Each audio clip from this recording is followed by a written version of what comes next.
Jello. The Jello program brought to you by Jello and Jello Pudding, starring Jack Benny with Mary Livingston, Phil Harris, Dennis Day, Rochester, and yours truly, Don Wilson. The orchestra opens the program with Lovely Little Lady.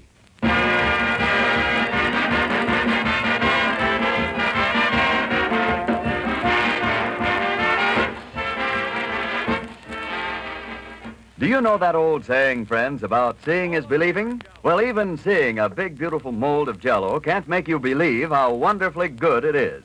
No, you have to taste it to know what a marvelous flavor Jello really has to offer. Your first shimmering spoonful of Jello will give you the whole story as nothing else can. You'll taste in it a gloriously rich flavor. Yes, a flavor that calls up the pleasant memory of sunny summer orchards and berry patches. A flavor that's locked right into Jello by Jello's exclusive process. This new process makes Jello better than ever, gives you extra richness, extra pleasure. Prove it for yourself. Open a package of Jello. Notice that there's no telltale aroma, no sign of escaping fragrance and flavor. Then dissolve the tiny Jello particles, and notice how Jello's captive goodness comes gushing out in a flood of wonderful richness. Get Jello tomorrow and enjoy the added delight of swell, tempting flavor locked in by Jello's new process.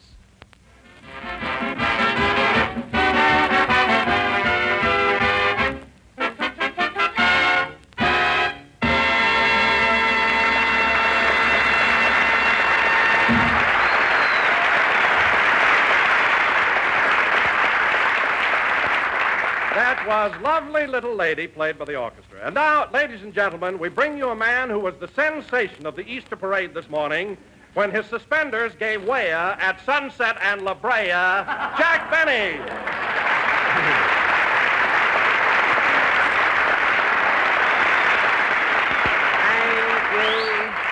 Thank you. Jello again. This is Jack, your little Easter Benny, talking.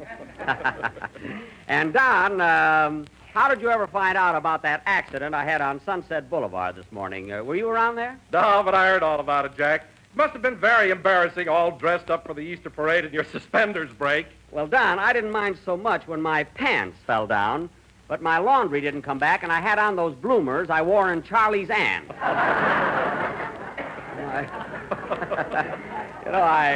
I felt like a darn fool, you know. Yeah, I can imagine. You must have looked awful standing there in all that lace and those ruffles. No, Don. Apparently, I was rather attractive. In fact, I heard a little boy ask his mother if I was Scarlett O'Hara. Of course, I had to admit that I wasn't. Incidentally, Don, speaking of Easter, I'm surprised that you're not wearing a new suit today. Huh? Well, I ordered one, Jack, but well, you know how big I am. Yeah? Well, to make a long story short, I was turned down by the War Production Board. Oh, well, I don't blame him, Don. I can see 5 sailors sleeping in hammocks made from your vest alone. And incidentally, that shirt you're wearing is the only Army tent I ever saw with a soft collar. But don't worry about it, Don. If things... Well, for Pete's sake. Well, what's the matter, Jack? Get a load of Harris over there. You'd never know it was Easter Sunday the way that guy's dressed. Hiya, Jackson. How's the old wreck today? Oh, fine. As a matter of fact, I just polished the Maxwell this morning. Bill means you. I know who he means. Always has to come in with a wise crack. You said it. Hey, Jackson, did you hear about that big Turkish bath downtown that's going to close up? Close up? Why? They ain't got no rubber. That's a Lulu.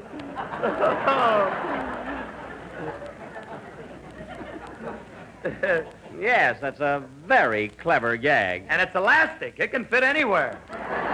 Oh, shut up. Say, you want to know a funny thing, Phil? Here I come to work today, all shined up with a haircut, shave, new suit, and tie, and you come in wearing an old sport coat, baggy pants, and a polo shirt. Yeah, and you want to know another funny thing, Daddy? What? I still look better than you do. I know. Is that so? Well, I'd have a marvelous build, too, if I wore padding in my shoulders like you. What are you talking about? I ain't got no padding in this coat. Then you must have a horse collar in there. It can't be physique. In fact, you don't see me going in for those overstuffed models. I like a nice, simple, dignified cut, you know? Well, you've got one there, Jack. That suit looks swell on you. Really? Yeah, you're a regular Mo Brummel. That's Beau Brummel. Beau. Mo, I know who made it.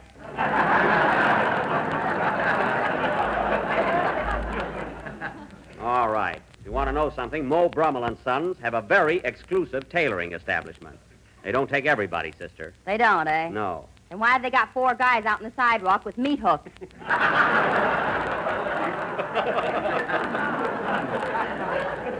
That's only for a gag. If they drag you in there, you don't have to buy. And they have marvelous values. Feel the material, Don. How's that? It's excellent. If I'm not too personal, Jack, how much that suit cost you? The price? $29.50. With 2 pair of pants All right. and a waffle iron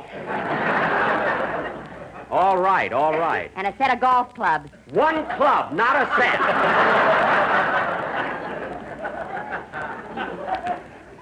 A little mashy niblick, and she makes it a bag full. Anyway, Don, if you want to know where the place is, come along with me tomorrow morning. I'm taking the suit back for alterations. Alterations? Why, that suit looks okay to me. No, Don. The sleeves are a little too long, and the handle keeps coming off the niblick.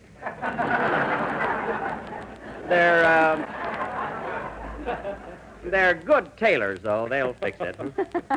Oh, Jack, did you tell Phil about the terrible accident you had this morning? What was terrible about it? I went walking down the street, my suspenders broke, my pants went to half-mast, and I was standing there in a pair of bloomers. Wow, and I had to miss it. Boy, I'd give $10 to see that. $10. Well, get your money out, Jazzbo, and down they'll come.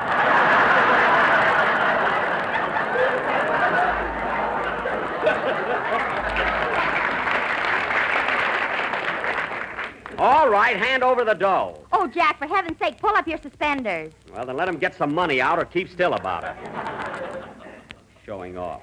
Anyway, we were talking about my suit. Speaking of suits, Mr. Benny, how do you like the one that I'm... Oh, hello, Dennis. Hello. Speaking of suits, Mr. Benny, how do you like the one How do you feel, kid? Oh, I'm fine, thanks. Good. I had a little touch of dandruff, but I'm over it now.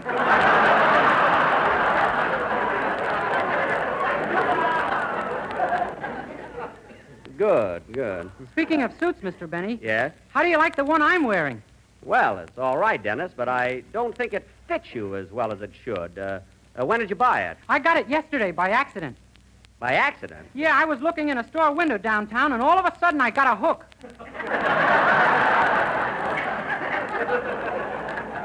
Oh, you bought the suit at Brummel. Well, Dennis, when you get a new outfit, you know, you're not supposed to stuff a lot of things in your pocket. Look at the way your right pocket is bulging. That's the waffle iron. I can't get it out.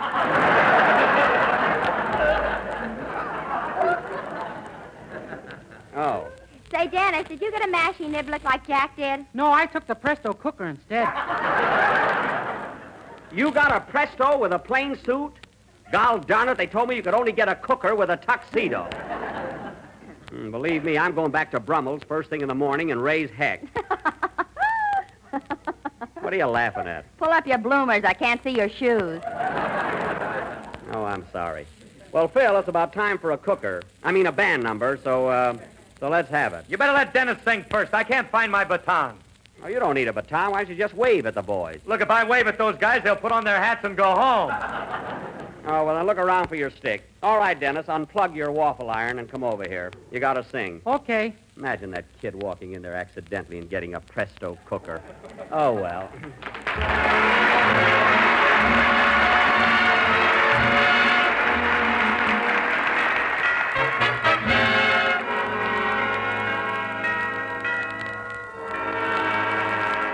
I'd like to tell you, if I may, a simple story of undying love. How it will finish, I can't say. So let us all pretend we know the end.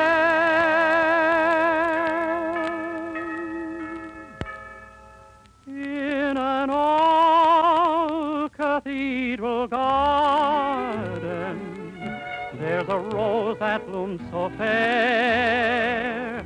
For there's someone in the garden, nursing it with tender care. If there weren't any raindrops, this this is one thing that I know. She has shed so many teardrops, they could make this flower grow in an old cathedral garden just before they said goodbye. With a kiss she made this promise that the rose would never die, and she'll keep a flower growing, knowing he'll come back someday. In an old cathedral garden, yes, it ended just that way. Oh, she kept a flower growing, knowing he'd come back someday. In an old cathedral garden, it ended just that way.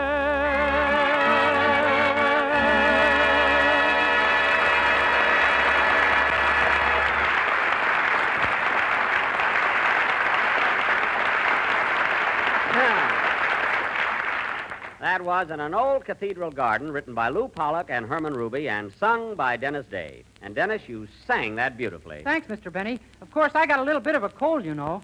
A cold? That's too bad. How'd you get it? Well, on April Fool's Day, I sneaked into my girl's apartment and hid in the electric refrigerator. Oh. I was going to say boo when she opened the door. That's a cute gag. What happened? Well, she didn't come home that night, and they had to rub snow on me for 3 days.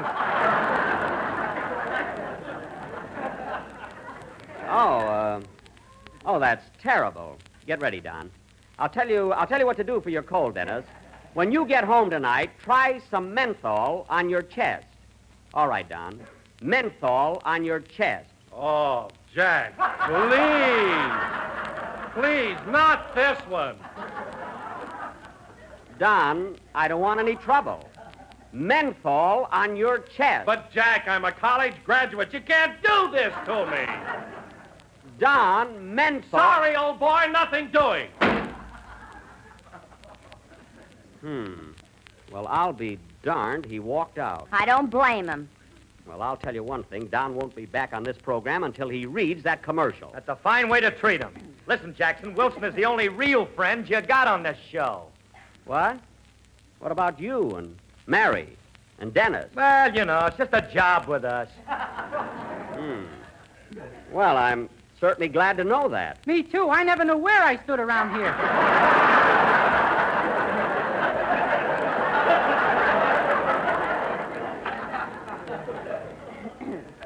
Never mind. We'll discuss that later. And now, ladies and gentlemen, while Mr. Wilson is out in the hall sulking, I'd like to announce that for our feature attraction next week, we are going to... I can't understand why my gang doesn't love me. I'm good-natured. I'm easy to get along with. I pay well. I beg your pardon? Well, I am easy to get along with. Our feature attraction next week will be a... Excuse me. Come in. Yes? I got a special delivery here from Mary Livingston. Oh. Here I am. Give it to me. Nope, got a sign for it, you know. Got a sign for it.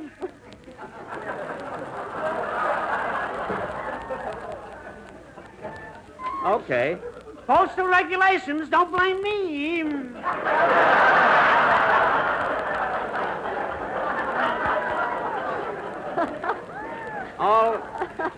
All right. She's signing. She's signing. I don't make the laws, you know.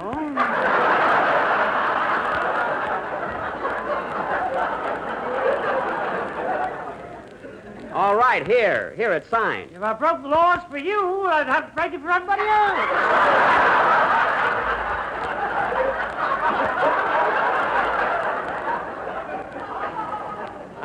I'm not asking you to break any laws. So long, postal regulations. So long, so long.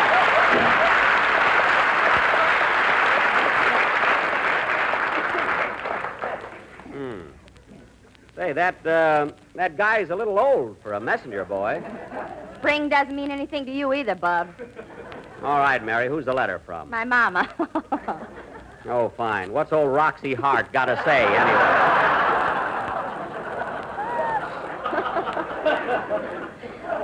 Listen to this. My darling daughter, Mary, just received your long letter with check enclosed. We'll read it as soon as I return from the bank. He's a mercenary old buzzard. Everyone is fine here except that your Uncle Willie has started drinking again. He bought a new Easter suit yesterday, and he took a bottle opener instead of a Presto cooker. Even with the shortage of tires, we can't get him to go on the wagon. He should, too. He's got a nose like a taffy apple. Quiet. Your brother Hillard is in the Army and writes that he will not be able to be a general for some time as they are short of uniforms. Some reason. You'll be happy to know that he won a medal shooting Japs. Let's see that. That's craps, shooting craps. He won the medal in a dice game. Go ahead.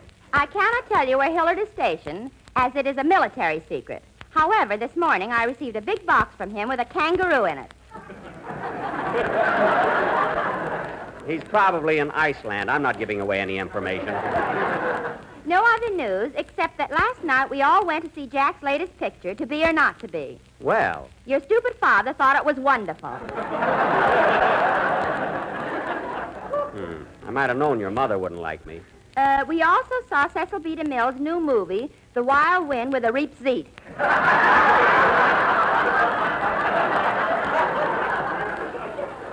That's Reap the Wild Wind.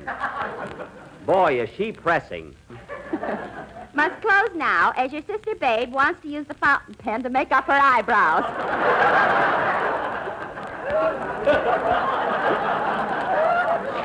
Silly lady. Much love, Mama. Gee, what a corny character. Huh? P.S. Always a P.S. If you read this letter to Jack, leave out the part where I ran down his picture. He's so hammy, he's liable to kill himself. There's one woman that gets my goat. Mary, when you answer your mother, tell her if she didn't like me in my picture, I'll be glad to refund the 30 cents it cost her to see it. Oh, she probably sneaked in. She wouldn't pay to see you. Well, I'm going to send her the 30 cents anyway, just to embarrass her. I saw your picture last night, Mr. Benny, and I stayed for 3 shows. Well, It was sure good to get in that warm theater after that refrigerator.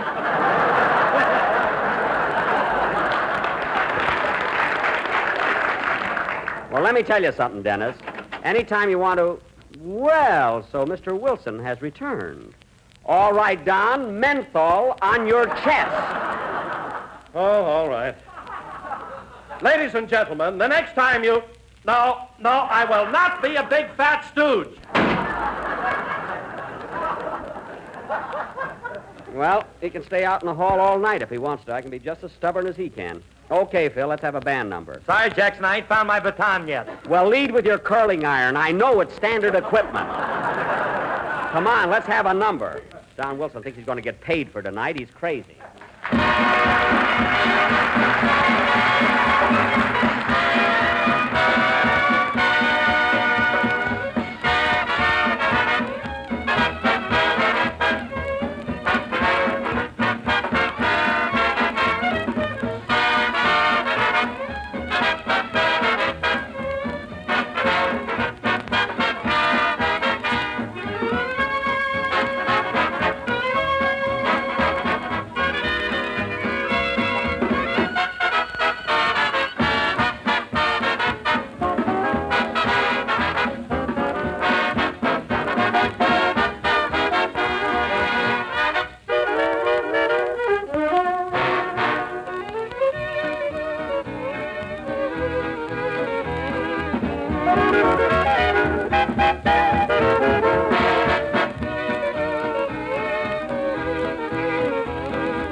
that was Easter Parade, played by Phil Harris and his orchestra. There you are. You see, Phil, you didn't need a baton at all. Your hands did the trick. Yeah, it was great. You know, Jackson, that's the way to lead a band. Certainly. Now I'm like Stokowski, or Toscanini, or Spumoni.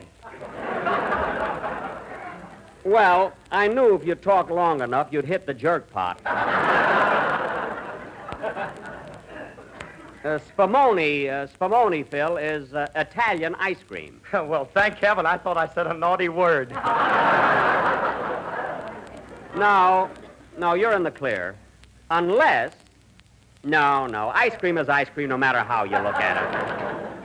And now, ladies and gentlemen, as I started to announce, next week for our feature attraction, we are going to present a new type of quiz program in which I will personally give away $24 to each of 5 lucky people. In other words, I, Jack Benny, will give away a total of $120. This will be known as the Miracle Hour. No, it's a regular quiz show. You mean like Phil Baker's program, Take It or Leave It? Yes, except that instead of Take It or Leave It, my program will be called Try and Get It. Remember the title, ladies and gentlemen, Try and Get It. Say, Dennis, would you like to be a contestant next week and try for the $24? I'd like to, but if I win, you'll twist my wrist.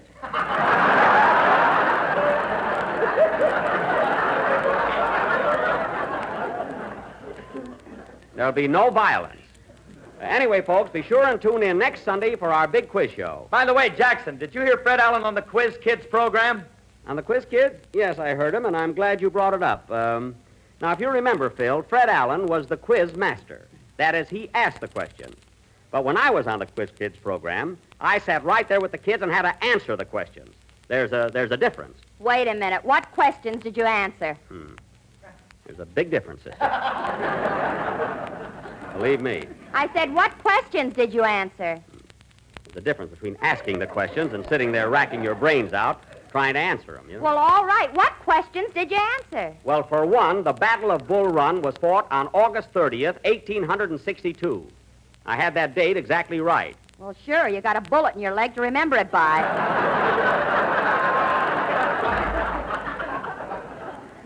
I wasn't even there. Anyway, the point is I answered the questions, and Alan only had to ask them, proving he's afraid to show the world how stupid he is. You weren't afraid, by golly.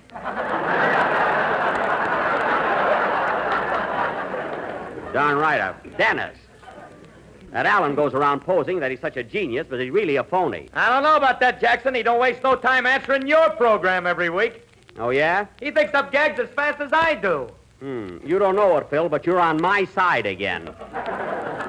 And I'll tell you something else. If he keeps running down my show week after week, I'm going to take a little trip to New York and knock his teeth out. Say, Mr. Benny, how many teeth has Fred Allen got? Thanks, kid. Alan has one tooth, Dennis. And if he doesn't keep up his Elks dues, he'll be all gum.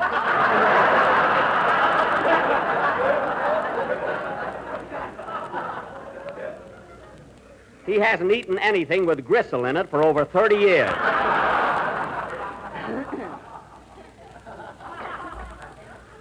The minute he walks into a restaurant, the waitress hollers, soup. And here's another thing. Every time... Uh-oh. Here's Don Wilson again. Oh, yes. All right, Don. Menthol on your...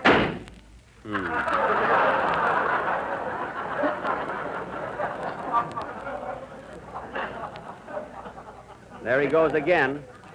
Can you imagine such a stubborn guy? Well, at least he's got pride. Mary, I wrote that commercial, and I insist that he read it. I'm running the show, and until we find... I'll take it. Hello? Hello, Mr. Benny. This is Rochester. Hello, Rochester. What do you want? I'm quitting, boss, effective as of immediately.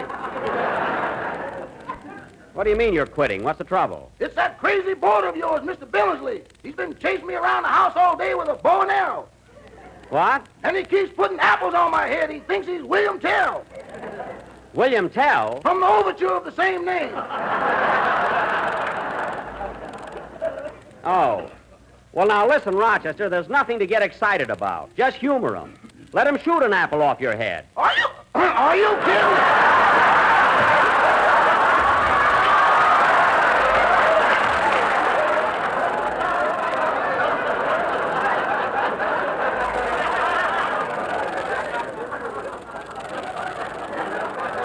But, Rochester, he won't hit your head. The idea is to put a hole through the apple. Uh-huh.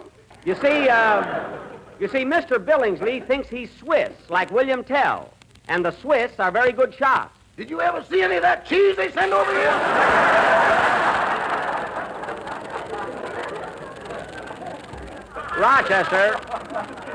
Rochester, you're not going to be shot full of holes. Mr. Billingsley is very good with a bow and arrow. Uh-huh. You know that bullseye he's got painted on the garage door? Uh-huh. He can hit it 4 times out of 5. Well, until it's 5 out of 5, don't fire, 'cause I ain't ready Gridley. Oh, what a scaredy cat. Rochester, when I get home, I'll let Mr. Billingsley do that trick with me and show you up. I'm going to prove you're a coward. Don't bother. I'll take an oath on it. Rochester, don't get hysterical. Mr. Billingsley just likes to have fun. So the minute I get home, I'm going to stand against the wall, put an apple on my head, and let him shoot it off. You better have your toupee on stilts. Never mind, I'm not afraid. Anyway, I'll be home in a few minutes. Goodbye. Goodbye. Oh, say, boss, Now what? can I have the evening off? I want to go down to Central Avenue for the Easter parade. You had this morning off for the Easter parade. That was just a rehearsal. Tonight we're going to strut on down. Okay, so long. Mr. Billingsley is such a playful fellow, and Rochester doesn't seem to understand him. Oh, well, maybe if I... He's here again. Yes, I'm here. All right, Don, the program is nearly over. Now, for the last time, menthol on your chest. Oh, very well. Ladies and gentlemen, the next time you go to your neighborhood grocer, be sure to buy a package of Jello. The ladies think it's delicious. Here it comes, folks. And the menthol say it's chest wonderful. I hope you're satisfied. Well, he'll pay for that door, or my name ain't Scarlett O'Hara. Play, Phil. For your next salad, friends, try this delightful Jello treat. It's a grand combination of sweet cucumber pickles and sunny lemon Jello. And it's so easy and simple to make. All you do is dissolve 1 package of lemon Jello in a pint of hot water, chill until slightly thickened, and add 6 small sweet cucumber pickles finely cut. Then mold and serve as a salad, or if you wish, as a swell spicy relish. Here's something mighty grand, a really enjoyable treat that will add lots of color and flavor to any meal you serve it with. So make up this tart, tempting blend of delicious sweet pickles and rich golden lemon Jello.